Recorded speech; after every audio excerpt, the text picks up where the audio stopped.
Hoy tenemos sobre la mesa algo, pues algo interesante. Un cuadernillo de actividades de matemáticas de primer año de secundaria aquí en México. Ajá.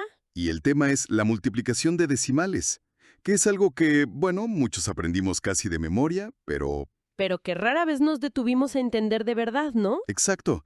Y creo que esa es un poco nuestra misión aquí. No se trata de volver a la escuela, para nada. No, claro. Es más bien redescubrir la lógica detrás de algo que usamos, pues, todo el tiempo. A veces ni cuenta nos damos. En todo, al calcular una cuenta, al ver un descuento. Justo, los decimales están por todas partes.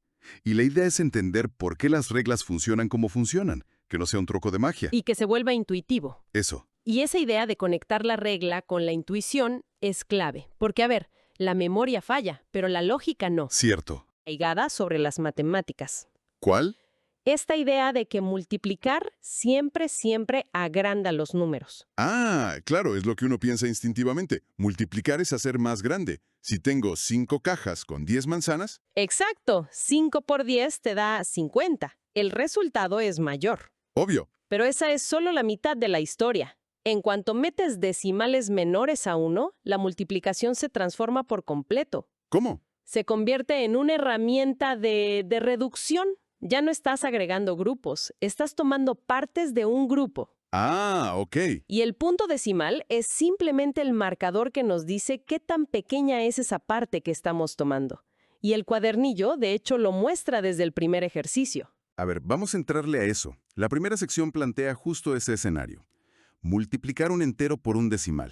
Ajá. Pone ejemplos como 6 por 0,5 o uno que se ve un poco más, intimidante, como 89 por 0.756. Sí. El método que describe es el que seguro muchos recordamos. Primero te olvidas del punto y multiplicas 6 por 5. Que da 30. Y ahí es donde entra la regla. Ajá, Te dice, cuenta las cifras decimales en tus factores y recorre el punto ese número de lugares hacia la izquierda en tu resultado. ok. En 0.5 tenemos una cifra decimal, así que tomas el 30, te imaginas un punto al final, 30 punto, y lo mueves un lugar a la izquierda. Y nos queda 3.0, o sea 3. Exacto. Y aquí es donde se conecta con lo que decías. El resultado, 3, es más pequeño que el número original, 6. Justo. La multiplicación nos dio un número más chico. Porque multiplicar por 0.5 no es agregar medio grupo de 6, es tomar 0.5 de 6. O sea, la mitad. Es la mitad. La operación te está pidiendo la mitad de 6, que es 3. La regla de mover el punto decimal es solo un mecanismo, un atajo visual para esa idea de tomar una parte de. No es magia. No es magia, es una representación de un concepto. Entiendo. El punto decimal es como una señal de, ojo, no estamos agrandando, estamos achicando. Y supongo que la lógica es la misma si el decimal es más complejo, ¿no? La misma. Por ejemplo, en el material viene 47 por 0.268. Aquí, 0.268 tiene 3 cifras decimales. Precisamente. Multiplicarías 47 por 268, que es 12.596. Ok. Y como 0.268 tiene 3 decimales, tomas ese 12.596, imaginas el punto al final y lo recorres 3 lugares a la izquierda. 1, 2, 3. El resultado es 12.56. De nuevo, un número mucho más pequeño que 47. Lo que hicimos fue tomar 268 milésimas partes de 47. Claro. Cada lugar que movemos el punto a la izquierda es, en esencia, una división por 10. Moverlo 3 lugares es como dividir el resultado entre 1000. De acuerdo. Creo que esa idea ya quedó mucho más clara. Multiplicar por un número entre 0 y 1 es en realidad fraccionar. ¡Exacto! Pero claro, el cuadernillo no se queda ahí. Luego nos presenta el otro lado de la moneda. El caso contrario. Sí.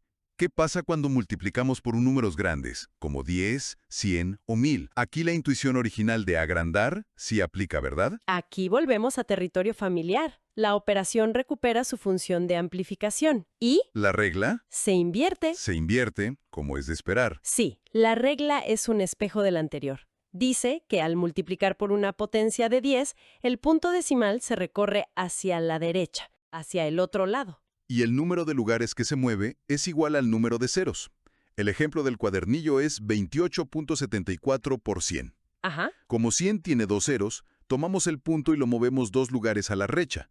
Pasa por el 7, pasa por el 4 y aterriza al final. Y el resultado, 2.874. 100 veces más grande, tiene lógica. Totalmente. Pero, a ver, hay un ejemplo que me causó un poco de ruido cuando lo vi. 5.5 por 100. Ah, ese es un gran ejemplo. Según la regla, tengo que mover el punto 2 lugares a la derecha. Doy un salto, paso el 5 y el número se convierte en 55. Pero ahí me quedo. Se te acabaron los números. Se me acabaron los números. ¿De dónde sale ese cero extra para llegar a 550? ¿Es un truco que hay que memorizar o qué? Esa pregunta es excelente, porque nos lleva al corazón de cómo funciona nuestro sistema numérico. Ese cero no es un truco para nada. ¿No? Es un marcador de posición esencial. Piénsalo así. Cada movimiento del punto a la derecha debe hacer el número 10 veces más grande. ¿Ok? El primer movimiento, de 5.5 a 55, lo cumple. Ya lo hicimos 10 veces más grande. Pero la orden era multiplicarlo por 100, no por 10. Nos falta hacerlo 10 veces más grande otra vez. Exacto. Y para hacer 55 10 veces más grande, Le agregas un 0. justo, ese cero es la manifestación de esa segunda multiplicación por 10. Es lo que empuja el 5 de las unidades a la posición de las decenas, y al 5 de las decenas a la de las centenas. Es la arquitectura del sistema. Es la arquitectura de nuestro sistema de valor posicional en acción. Recuerdo que este era el punto exacto donde mis alumnos se confundían. Veían el espacio vacío después del 55 y entraban en pánico. Sí, claro. Pero ese espacio no está vacío. Está lleno de ceros esperando su turno para entrar al escenario cuando los necesitemos. Me gusta esa analogía. Los ceros esperando su turno. Entonces, no es un truco, es una necesidad del sistema. Para que el valor del número realmente refleje la operación. Ok. Ya entiendo la mecánica de las dos reglas, la que reduce y la que amplifica. Pero sigo pensando en cómo se aplica esto fuera del aula. En el día a día. Sí, me imagino que los problemas que vienen en el cuadernillo nos pueden dar una pista, ¿no? Por supuesto. Ahí es donde estas reglas abstractas cobran vida. A ver, el primer problema suena bastante cotidiano. Dice, Carlos compró 1.25 kilos de bistec con un precio de 58.60 pesos por kilogramo. ¿Cuánto pagó? Ok. Aquí ya la cosa se complica un poco, porque no es un entero por un decimal. No, son dos números con decimales. Exacto. Y la belleza del sistema es que la lógica simplemente se extiende, no hay que aprender una regla nueva, solo se combina lo que ya sabemos. ¿Cómo? Aquí multiplicamos 1.25 por 58.60. La pregunta clave es, ¿cuántos lugares decimales tenemos en total? Pues 1.25 tiene 2, y 58.60 tiene otros 2, así que 4. Exactamente. Se suman. Tienes 2 decimales de un factor y 2 del otro. Ah, ok. Así que después de hacer la multiplicación como si no hubiera puntos, o sea, 125 por 5.860, al resultado final le recorremos el punto 4 lugares desde la derecha. Tiene sentido. Estás tomando una fracción de un número que ya es una fracción. Justo. Por eso se acumulan los decimales. ¡Qué elegante! Ok, el siguiente problema parece más directo. Paquito vendió 25 lápices a 3.5 pesos cada uno. ¿Cuánto obtuvo Paquito por su venta? Este se parece más a los primeros ejemplos, ¿cierto?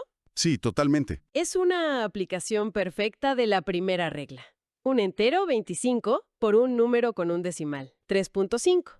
Multiplicamos 25 por 35, que da 875. Y contamos los decimales en los factores originales. Solo hay uno en el 3.5. Así que tomamos el 875 y recorremos el punto un solo lugar a la izquierda. Resultado, 87.5.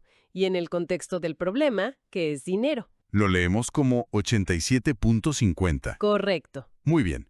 Pero el último problema es el que me pareció más interesante. A ver. Dice, Manuel pagó $6 por 20 copias. Al día siguiente sacará 28 copias. ¿Cuánto deberá pagar? Ok. Espera, me perdí. El cuadernillo es sobre multiplicación, pero para resolver esto, ¿me dices que primero tengo que dividir?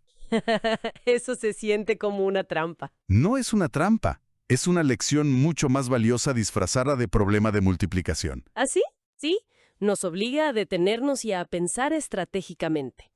En la vida real, los problemas no vienen con una etiqueta que dice usar multiplicación. Cierto. Primero tienes que analizar la situación. Y aquí nos falta una pieza clave de información. El costo por copia. El costo por copia. Claro, no puedes multiplicar el número de copias nuevas, 28, por nada, porque no tienes el precio unitario. Y para encontrarlo, necesitas usar otra herramienta. Exacto. Tienes que dividir lo que Manuel pagó, los 6 pesos, entre las copias que sacó, 20. 6.20. Esa operación te da el dato que falta. Cada copia cuesta $0.30. Y ahora sí, con ese número decimal en la mano, puedes volver al tema de la lección. Ahora multiplico el costo unitario, 0.30, por el nuevo número de copias, 28. Y resuelves el problema. Lo fascinante aquí es que el cuadernillo, casi de manera sigilosa, nos está enseñando algo más profundo. ¿Qué cosa? Que las operaciones matemáticas no son fines en sí mismas, son herramientas en una caja. A veces, para clavar un clavo, primero necesitas medir dónde va. Claro. Aquí, para poder multiplicar, primero necesitabas dividir. La lección no es solo sobre decimales, es sobre la resolución de problemas en varios pasos. Eso es fascinante. O sea que el cuadernillo, bajo el pretexto de enseñar multiplicación, en realidad nos está enseñando a analizar. Y a no aplicar fórmulas a ciegas. Me pregunto cuántas veces en la vida real nos pasa esto, que creemos que el problema es X, pero en realidad primero tenemos que resolver Y.